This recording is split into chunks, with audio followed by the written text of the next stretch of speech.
प्यारे बच्चों, आज हम लोग अभी संस्कृत पढ़ेंगे।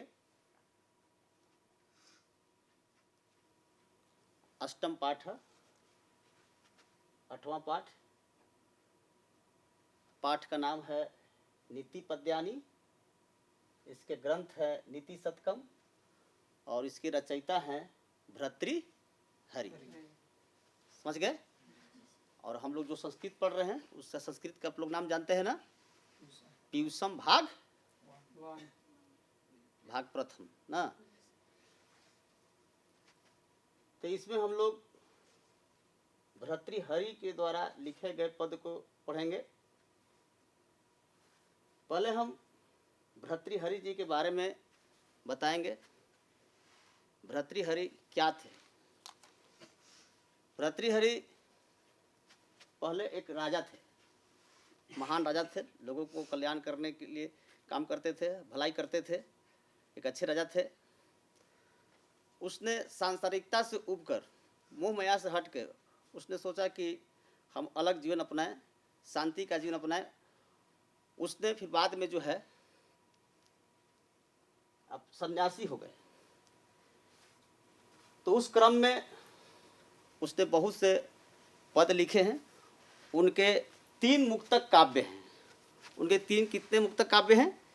3। पहला है नीति शतकम, दूसरा है श्रृंगार शतक और तीसरा है वैराग्य शतक। समझ गए? इनके लिखे गए कितने मुक्तक काव्य हैं? 3 है, नीति शतकम, श्रृंगार शतकम और वैराग्य शतकम। तो तीनों में से जो नीति शतकम है उसी काव्य में से ये जितने श्लोक हैं सब लिखे गए हैं। ये जो श्लोक पढ़ा रहा हूँ वो कहाँ सब लिखे गए हैं? नीति शतकम काव्य से लिखे गए हैं। तो उनके लिखे गए पद को हम पढ़ रहे हैं, आप लोग अच्छा से ध्यान दीजिएगा। पहले इसके हम परिचय पढ़ेंगे। इसका तो ऊपर में परिचय है।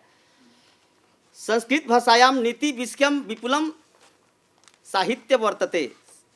संस्कृत भाषा नीति विषयक विशाल साहित्य है। सदाचारस्य शिक्षया नीति मानवानाम उन्नताम करोति।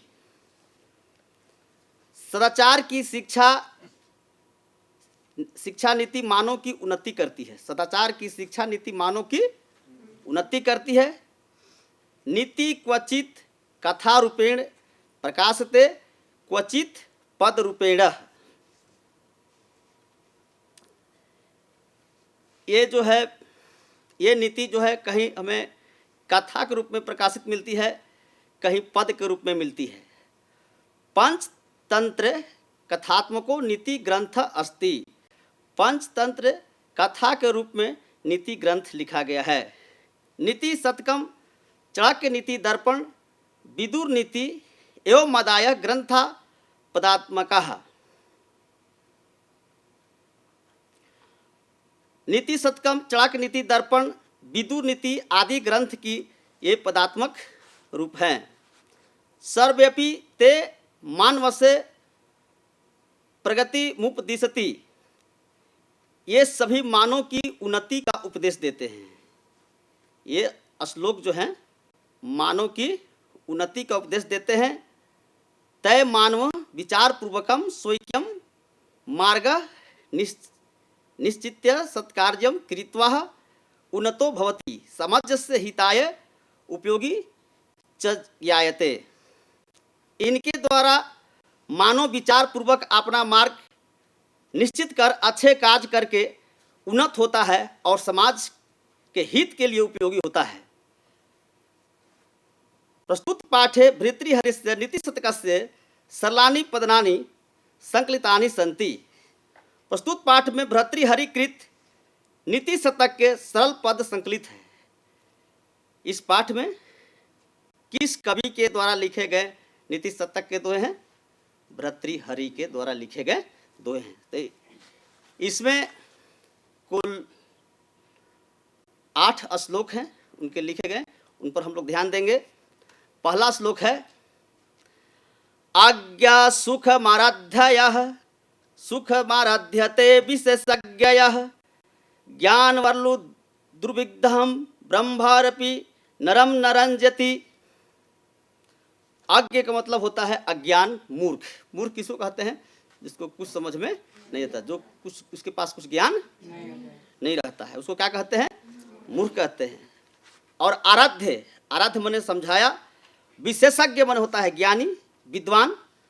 सुखतरम, सुखतरम माने अधिक सुख से, और ज्ञान ल ऊर्ध्वम मतलब अंश मात्र ज्ञान से। ब्रह्मा अपि माने ब्रह्मा भी, अरंजयति माने संतुष्ट कर सकता है। इसका अर्थ हुआ कि जो व्यक्ति मूर्ख होते हैं उसको आप आराम से समझा सकते हैं, और जो विशेष ज्ञानी व्यक्ति हैं उसको भी आप आराम से समझा सकते हैं।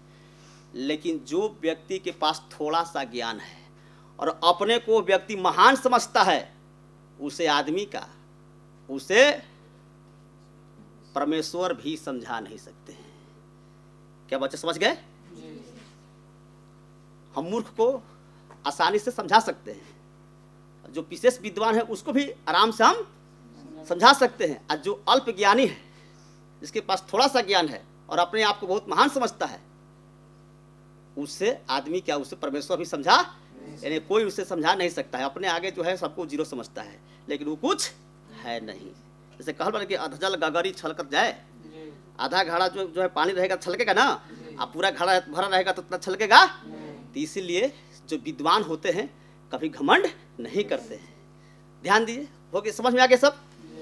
अच्छा, अब है दूसरा श्लोक।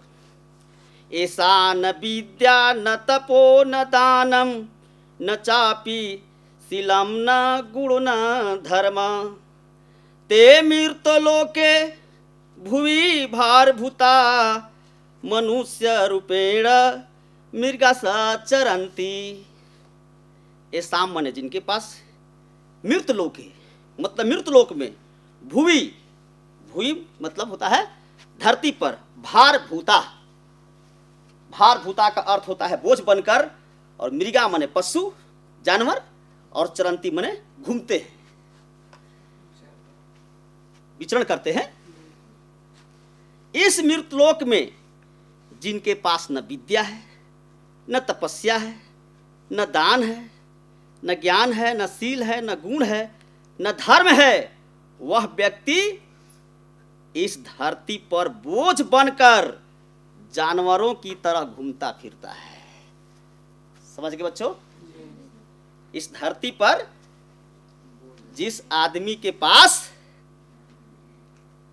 न विद्या है, न तप है, न दान है, न ज्ञान है, न शील है, न धर्म है, वह व्यक्ति इस पृथ्वी पर बोझ है, और उसका जीवन कैसा है? जानवर की तरह है। इसलिए हम मनुष्य हैं, हमें ये सब गुण होना चाहिए। हमें तपस्या होनी चाहिए, तपस्या मतलब परिश्रम। समझ गए?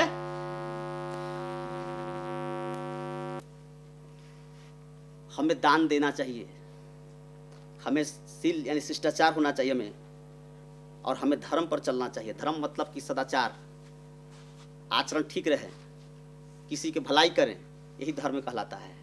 ठीक ना? ये मनुष्य का गुण है, ये होना चाहिए। समझ गए ना? और तीसरा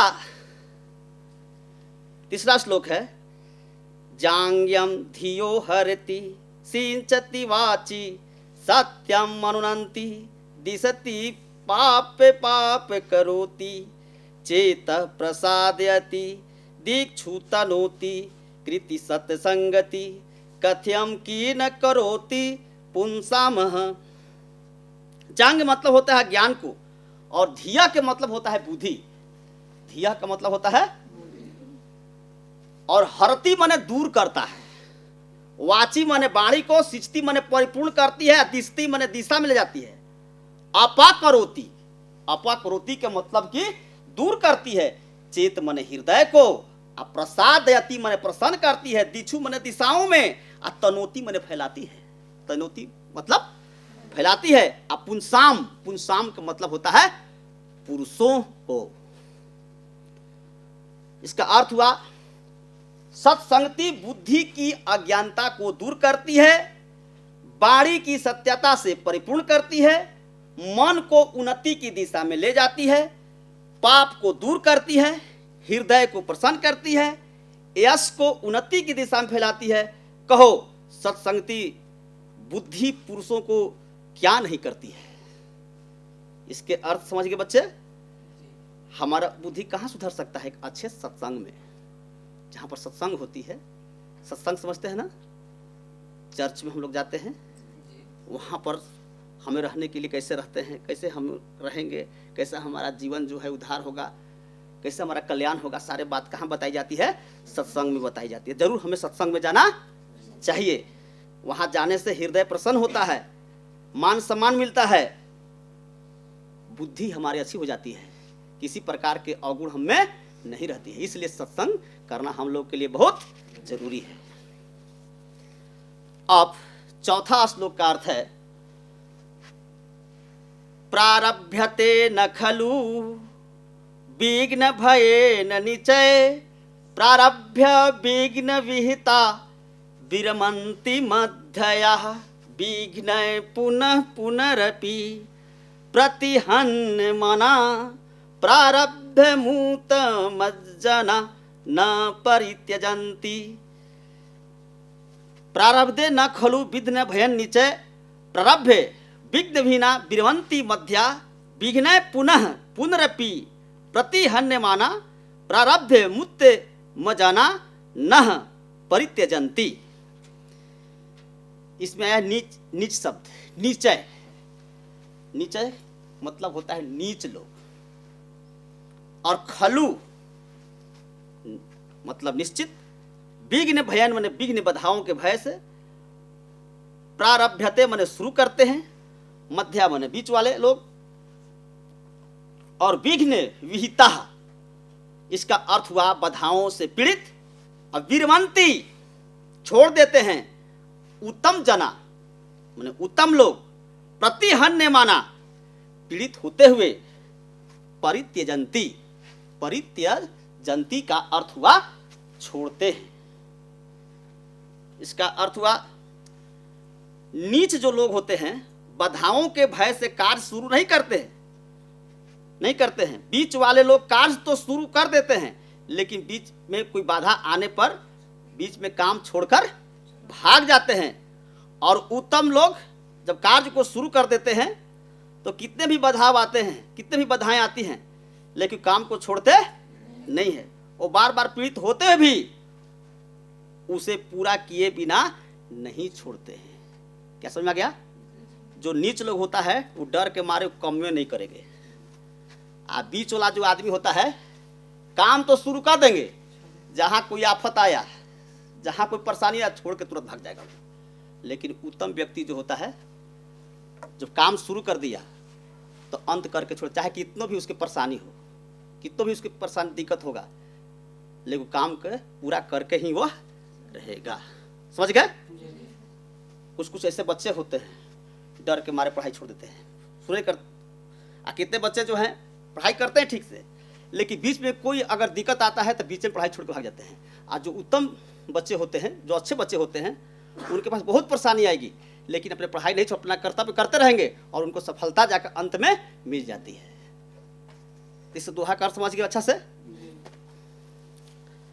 अब हम लोग 5 श्लोक नंबर पढ़ेंगे।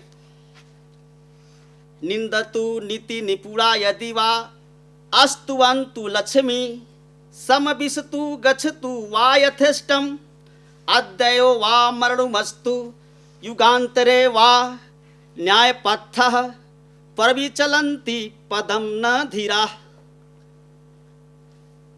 नीति निपुणा, यहाँ शब्द आया है। नीति निपुणा मतलब होता है नीति में निपुण। निर्दंतु, निर्दंतु का अर्थ होता है निंदा करें। अस्तुवन्तु का अर्थ होता है स्तुति करें। इष्टम माने जो चाहते हैं, गच्छतु माने जाए, समाविशतु माने आए, अद्य माने आज ही, युगांतरे मतलब एक युग के बाद, और धीरा माने बुद्धिमान। न्याय पथ का अर्थ हुआ न्याय मार्ग से, प्रविचलंती विचलित होते हैं। इसका अर्थ हुआ कि नीति में निपुण लोगों की निंदा करें या स्तुति करें, या उनकी इच्छा अनुसार धन आए अथवा चले जाएं, आज ही मृत्यु आ जाए, चाहे 1 जून के बाद आ जाए, बुद्धिमान लोग फिर भी अपने न्याय के मार्ग से विचलित नहीं होते हैं। समझ गए बच्चे? जो नीति में जो निपुण लोग होते हैं, जो नीति विषय पर चलते हैं लोग, उनको आप कितनों शिकायत कर दीजिए ना, उनको कितनों आप बड़ाई कर दीजिए, कोई परवाह है, कोई प्रभाव नहीं पड़ता है। उनके पास खूब धन आ जाए, आज चाहे धन चल जाए, कोई मतलब नहीं है। आज क्यों नंबर ना पड़े, चाहे 1 जून के बाद क्यों नंबर ना पड़े, फिर भी वह आदमी अपने न्याय के मार्ग से कभी भटकता नहीं है, चाहे कुछ भी हो जाए। समझ गए? धन आए चाहे धन चल जाए, चाहे उसको शिकायत कीजिए चाहे बड़ाई कीजिए, कोई परवाह है नहीं, हमेशा एक समान रहता है। वही व्यक्ति ज्ञानी कहलाता है। समझ गए? तो अब हम लोग 6ठा श्लोक का अर्थ पढ़ेंगे। 6ठा श्लोक पढ़ेंगे। सिंह शिशुरपि निपतति मदमलिन कपोलभितेषु गजेषु प्रकृत्यां सत्वतां न खलु वजस्तजसो हेतु। सिंह शिशु, ऐसा शब्द इसमें सिंह शिशु। सिंह शिशु का अर्थ होता है शेर का बच्चा। सिंह शिशु का अर्थ निपतति, निपतति के अर्थ होता है आक्रमण करता है। गजेशु, हाथियों में। बच्चे गजेशु शब्द आया है इसमें। गजेशु में कौन सी विभक्ति लगा है? विभक्ति पढ़े हैं? बताइए तो, गजेशु में कौन विभक्ति है? गजेशु में सप्तमी विभक्ति है, बहुवचन है, बहुवचन है। कपोल भितुषु, उसमें भी सप्तमी विभक्ति है। कपोल भितुषु मतलब गंडक स्थलों में जहाँ हाथियों के झुंड होते हैं उसको गंडक स्थल कहते हैं। और प्रकृति मतलब स्वभाव, और वयः, वयः का अर्थ होता है उम्र, आयु, और तेजसाम हेतु, तेज के कारण। इसका अर्थ हुआ कि शेर का बच्चा भी हाथियों के मध्य से पूर्ण गंड स्थलों अर्थात चीर फाड़ करने के लिए उस पर भी आक्रमण करता है। शक्तिशालियों का यही स्वभाव है, तेज के कारण आयु निश्चित ही नहीं होती है। कहने का मतलब है कि जो जिसका जैसा स्वभाव होता है उसका वैसा ही गुण होता है। शेर का बच्चा रहेगा तो क्या करेगा? शिकार ही करेगा। जैसे शेर जो है मांस खाता है तो उसका भी बच्चा क्या खाएगा? मांस ही खाएगा। शेर जो है अगर हाथियों के झुंड पर आक्रमण करता है तो उसका बच्चा भी हाथियों के झुंड पर क्या करता है? आक्रमण करता है। उसका स्वभाव है। समझ गए? तेज के कारण आयु निश्चित नहीं होती है। समझ में आ गया? अब अगला है 7वां श्लोक।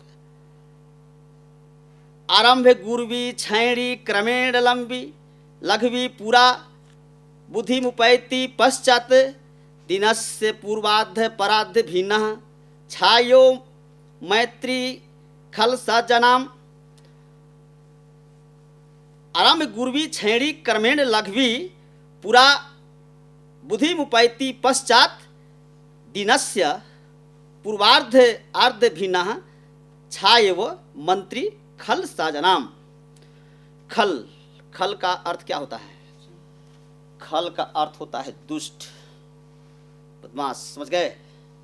और मैत्री मने दोस्ती, पूर्वार्ध मने पूर्व के आधा, छाया मने छाया के समान, आरंभ गुरु मने शुरू में बड़ी, क्रमेण के मतलब होता है क्रम से, छैड़ी, छैड़ी का अर्थ होता है कम होती हुई, और लघवी, लघवी के मतलब छोटी, और वृद्धि उपैती बढ़ती हुई प्राप्त होती है। इसका अर्थ हुआ कि दुष्ट व्यक्ति की मित्रता दिन की पहली छाया के समान शुरू में बड़ी होती है, आप फिर क्रम में क्षय होती हुई छोटी हो जाती है। किंतु सज्जनों की मित्रता इससे अलग है, पहले कम और बाद में बढ़ती हुई मालूम पड़ती है। इसका अर्थ हुआ कि जो दुष्ट आदमी की मित्रता होती है दिन के पहले छाया के समान बड़ी होती है, और बाद में क्रमशः उसकी क्षय होती जाती है।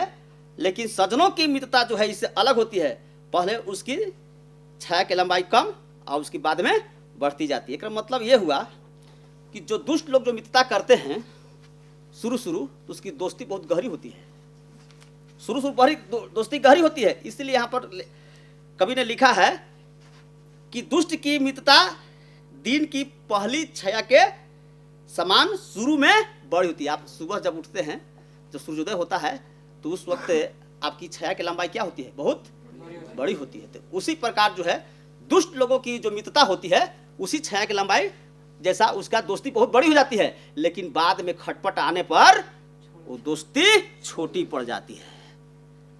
लेकिन ठीक इसका विपरीत सज्जन लोग की दोस्ती जो है पहले छोटी होती है, लेकिन बाद में बड़ी हो जाती है। समझ में आ गया? बहुत अच्छा। अगला श्लोक है इसमें, विपत्ति धैर्य माथा भयुदय क्षमा सदसी वाक्य पटुता युधि विक्रमः यशसी चारुभिर्सनम श्रुतय प्रकृति सिद्धमिदम ही महात्मनाम। इसका अर्थ हुआ, अभ्युदय शब्द आया है इसमें। पहले अभ्युदय का अर्थ लोग जानेंगे।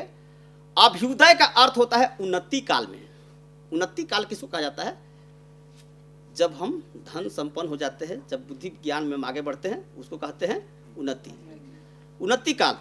युद्धि का मतलब होता है युद्ध में अव्यसनम, व्यसनम माने लगाव, और श्रुतौ का अर्थ होता है शास्त्र में, और वाक्य पटुता।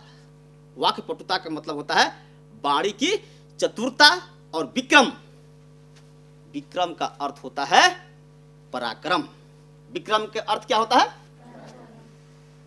इस श्लोक का अर्थ ये इस प्रकार हुआ, महात्माओं की स्वभाव से ही सिद्ध हो जाता है कि उनका विपत्ति में धीरज के साथ रहना, उन्नति के काल में क्षमा, सभा में वाणी की चतुरता, युद्ध में पराक्रम, यश में विशेष रुचि, और शास्त्र में लगा होता है।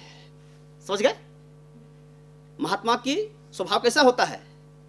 वो विपत्ति के समय धीरज के साथ होता है, धीरज खोता नहीं। कोई आदमी जब देखिए दुख आ जाता है तो क्या हो जाता है? आदमी घबरा जाता है, लेकिन वो आदमी घबराता नहीं है। जो नीति विषय का आदमी होते हैं वो घबराता नहीं है। तो महात्माओं की प्रकृति स्वभाव से होता है कि उस विपत्ति में वह कभी घबराता नहीं है, वह धीरज के साथ रहता है। और उन्नति काल में वह क्षमा की जो है भावना रखता है। मतलब कि जो आदमी धन धान से परिपूर्ण हो जाता है, उसके पास धन संपत्ति आ जाता है। कितने आदमी ऐसे होते हैं किसी के पास पूरा संपत्ति आ गया, धन आ गया, उसके पास घमंड हो जाता है, कोई चीज किसी से सहता नहीं है। लेकिन जो महात्मा होते हैं, जो ऋषि महर्षि होते हैं, खुश पूरा संपन्न हो जाते हैं, फिर भी वो घमंड करते नहीं है। कोई भी गलती होती है क्षमा मांगते हैं।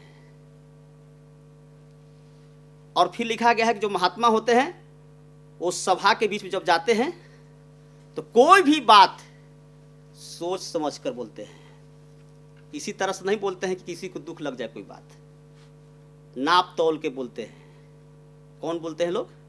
महात्मा लोग। और जब युद्ध में जाते हैं तो अपना पराक्रम दिखाते हैं, और यश में अपना विशेष रुचि दिखाते हैं, और शास्त्र से विशेष लगाव रखते हैं। समझ गए आप लोग? कोई दिक्कत? अच्छा, हम कुछ क्वेश्चन पूछेंगे, एक आध क्वेश्चन आप दूसरे सीखे हैं। जो कौन से मनुष्य जो है पशु जैसा जीवन व्यतीत करते हैं? कौन से मनुष्य पशु जैसा जीवन व्यतीत करते हैं? बता सकते हैं? हाँ बताइए। जो व्यक्ति मूर्ख है। हाँ बैठिए। आपको बताए थे, ऐसा न विद्या तपो न दानम न ज्ञानम न शीलम न गुण न धर्म ते मृत लोके भूई भार भूता मनुष्य रूपेण मृगास चरंती। बताए थे ना? जिसके पास न विद्या है, न तपस्या है, न दान है, न ज्ञान है, न शील है, न गुण है, न धर्म है, वह व्यक्ति इस धरती पर पशु के समान जीता है, और पृथ्वी पर वो बोझ है। समझ गए?